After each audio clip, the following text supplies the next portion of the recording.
இவரு பேரு தான் நரேன். இவரு ஒரு எம்என்சி கம்பெனில சாஃப்ட்வேர் இன்ஜினியரா ஒர்க் பண்ணிட்டு இருக்காரு. ஜெனரலா இவருடைய வாழ்க்கையை பார்க்கும்போது ரொம்ப சந்தோஷமான ஒரு வாழ்க்கையை தான் வாழ்ந்துட்டு இருக்க மாதிரி தெரியும். அதிக சம்பளத்துல விலை அதிகமான ஒரு காரு, ஒரு லக்ஸரியான ஒரு அபார்ட்மெண்ட், இப்படி அவரு ரொம்ப சந்தோஷமா இருக்கிற மாதிரி தான் தெரியும். ஆனா இதுக்கு பின்னாடி இவரு ஒரு பினான்சியல் ஸ்ட்ரெஸ்ல முழுகிட்டு இருக்கிறது யாருக்குமே தெரியாது.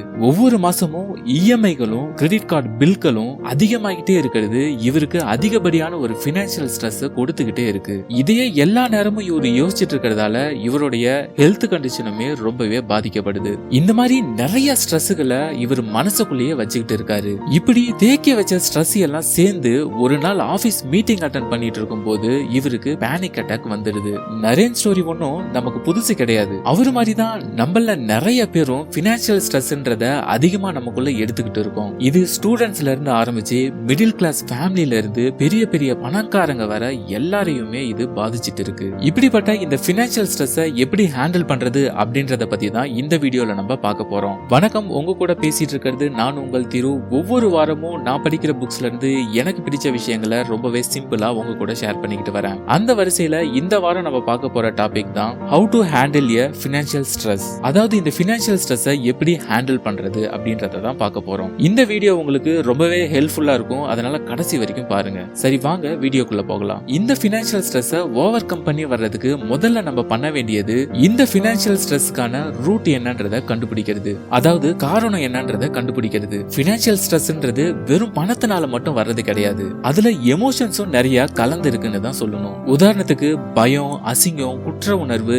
இந்த 3 எமோஷன்ஸ் தான் அந்த பினான்சியல் ஸ்ட்ரெஸ்ஸோட அதிகமா சேர்ந்து இருக்கிறது. நரேனோட கேஸை எடுத்துக்கிட்டோம் அப்படின்னா லோன்ஸோ இஎம்ஐஸோ கிரெடிட் கார்டு பில்லுகளோ அவருடைய பிரச்சனை கிடையாது. அவருடைய பிரச்சனைக்கான காரணத்தை நல்லா உள்நோக்கி பார்த்தா அவருடைய ஃபேமிலிய அவரு தலைக்குனிய வச்சிருவாரோ அப்படின்ற பயம் தான் அவருக்கு அதிகப்படியான ஸ்ட்ரெஸ் கொடுத்துக்கிட்டு இருக்கு. இப்ப நரேன் என்ன பண்ணணும் அப்படின்னா அவருடைய ஒரிஸ் எல்லாத்தையுமே ஒரு 2 கேட்டகரிக்குள்ள அடக்கணும். ஒன்னு கண்ட்ரோலபிள்ஸ், இன்னொன்னு அன்கண்ட்ரோலபிள்ஸ். இந்த கண்ட்ரோலபிள்ஸ்குள்ள என்ன வரும்னு பாத்தீங்கன்னா பட்ஜெட், ஸ்பெண்டிங் ஹேபிட்ஸ், இது எல்லாம் வரும். இதுவே அன்கண்ட்ரோலபிள்குள்ள என்னென்னலாம் வரும்னு பாத்தீங்கன்னா எக்கானமி டவுன் ஆகுறது, எமர்ஜென்சி சிச்சுவேஷன் வர்றது, இந்த மாதிரியான விஷயங்கள் எல்லாம் சொல்லலாம். நரேன் அவரோட லோன்ல இருக்கிற இன்ட்ரெஸ்ட் ரேட்ல அவருக்கு எந்த கண்ட்ரோலும் இல்ல அப்படின்றத புரிஞ்சுக்கிட்டு கண்ட்ரோல் இருக்க பட்ஜெட், ஸ்பெண்டிங் ஹேபிட்ல ஒரு ஃபோக்கஸ் பண்ணணும். இந்த ஃபோக்கஸ் தான் நாளடைவுல அவருக்கு ஒரு பினான்சியல் கண்ட்ரோலை கொடுக்கும். அடுத்ததா எமோஷனல் ட்ரிகர். நிறைய பினான்சியல் டெசிஷன் எமோஷனை பேஸ் பண்ணி தான் வருது,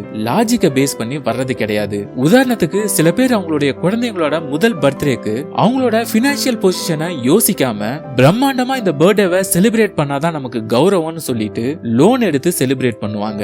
இதத்தான் பினான்சியல் டெசிஷன்ஸை எமோஷன் ட்ரிகர் பண்றதுன்னு நான் சொன்னேன். நம்மளோட டே டு டே லைஃப்லயும் நம்ம எடுத்துக்கிட்டோம்னா ஒரு நாள் நமக்கு பேட் டேவா அமைஞ்சது அப்படின்னா அந்த ஸ்ட்ரெஸ்ஸை போக்கிக்கிறதுக்காக எவ்வளவு ஸ்பெண்ட் பண்றோன்னே தெரியாம கண்டபடி ஆன்லைன்ல ஆர்டர் பண்ணி சாப்பிடுவோம். அதை எப்படி தடுக்கலாம் அப்படின்னா கடைசியா நீங்க பண்ண ஒரு 5 பினான்சியல் டெசிஷன் எடுத்துக்கிட்டு எந்த எமோஷன் அதை ட்ரிகர் பண்ணுச்சு அப்படின்றத நீங்க எழுதுங்க. இந்த மாதிரி எந்த எமோஷன் உங்களை ட்ரிகர் பண்ணுச்சு அப்படின்றத நீங்க தெரிஞ்சுக்கிறது தான் அடுத்த தடவை உங்களை கான்சியஸா அந்த மாதிரி டெசிஷன் எடுக்க விடாம அது பண்ணும். அடுத்ததா இந்த பினான்சியல் ஸ்ட்ரெஸ் குறைக்கிறதுக்கு உதவியா இருக்க ஒரு ரூலை பத்தி தான் சொல்ல போறேன். அதுதான் 1% ரூல். இந்த ரூல் ரொம்ப சிம்பிள் தாங்க. நம்மளோட பினான்சியல் சிச்சுவேஷனை டெய்லி 1% நம்ம இன்க்ரீஸ் பண்ணணும் அப்படின்ற ஒரு கோலை நம்மளே நமக்கு செட் பண்ணிக்கணும். அதுவே காம்பவுண்ட் ஆகி ஓவர் டைம்ல பெரிய ப்ராக்ரஸா மாறிடும். உதாரணத்துக்கு நீங்க 3 வேளையும் வெளியில தான் சாப்பிடுறீங்க அப்படின்னா முதல்ல அது 2 வேளையா மாத்தணும். ஒரு வேளையாவது நீங்க வீட்லயே சமைச்சு சாப்பிட பழகணும். இதனால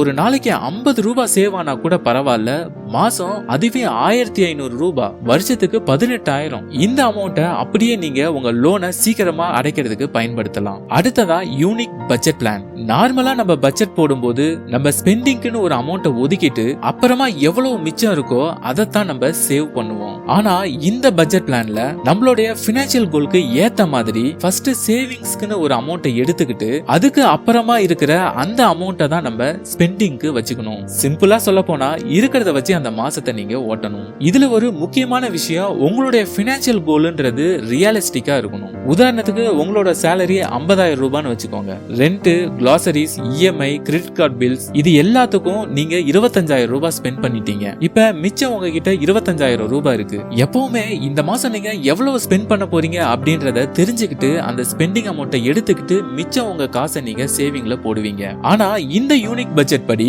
நீங்க ஃபர்ஸ்ட் உங்களுடைய பினான்சியல் கோல் என்னன்றத பார்க்கணும். உங்க பினான்சியல் கோல் ஒரு வருஷத்தோட முடிவுல 1.5 லட்சம் ரூபாய் சேவ் பண்ணணும் அப்படின்றதா இருந்ததுன்னா அந்த மாசத்துல 12,500 ரூபாய் நீங்க சேவிங்க்னு ஒதுக்கி வச்சுட்டு அதுக்கப்புறம் மிச்சம் உள்ள அந்த 12,500 ரூபாய் தான் நீங்க ஸ்பெண்டிங்க்கு பயன்படுத்தணும். அடுத்ததா build the 2 types of emergency fund. நார்மலா நமக்கு எமர்ஜென்சி ஃபண்ட்னா என்னன்றது தெரியும். இதுல 2 டைப் ஆஃப் எமர்ஜென்சி ஃபண்ட்னா என்னன்னு பாத்தீங்கன்னா, ஒன்னு மினி ஃபண்ட், இன்னொன்னு மெகா ஃபண்ட். இந்த மாதிரி 2 கேட்டகரியா உங்க எமர்ஜென்சி ஃபண்டை நீங்க பிரிச்சு வைக்கணும். இதுல மினி ஃபண்டை நீங்க சின்ன சின்ன எமர்ஜென்சிக்கு பயன்படுத்தணும். உதாரணத்துக்கு அந்த மாசம் உங்களுக்கோ இல்ல உங்க ஃபேமிலி மெம்பர்ஸ்க்கோ திடீர்னு உடம்பு சரியில்லாம ஆயிடுச்சு அப்படின்னா இந்த மினி ஃபண்டை நீங்க அதுக்கு பயன்படுத்தலாம். இதுவே மெகா ஃபண்ட் அப்படின்னா பெரிய பெரிய எமர்ஜென்சிக்கு நீங்க பணம் சேர்த்து வைக்கிறது. உதாரணத்துக்கு உங்களுக்கு திடீர்னு வேலை போயிடுச்சு அப்படின்னா இந்த மெகா ஃபண்டை நீங்க பயன்படுத்தலாம். இன்னொரு முக்கியமான விஷயம், இந்த பினான்சியல் ஸ்ட்ரெஸ் குறைக்கிறது என்னன்னா சின்ன சின்ன வெற்றிகளை கொண்டாடுறது. உதாரணத்துக்கு நம்ம முன்னாடி பார்த்த எக்ஸாம்பிள் மாதிரி ஒரு வருஷத்தோட முடிவுல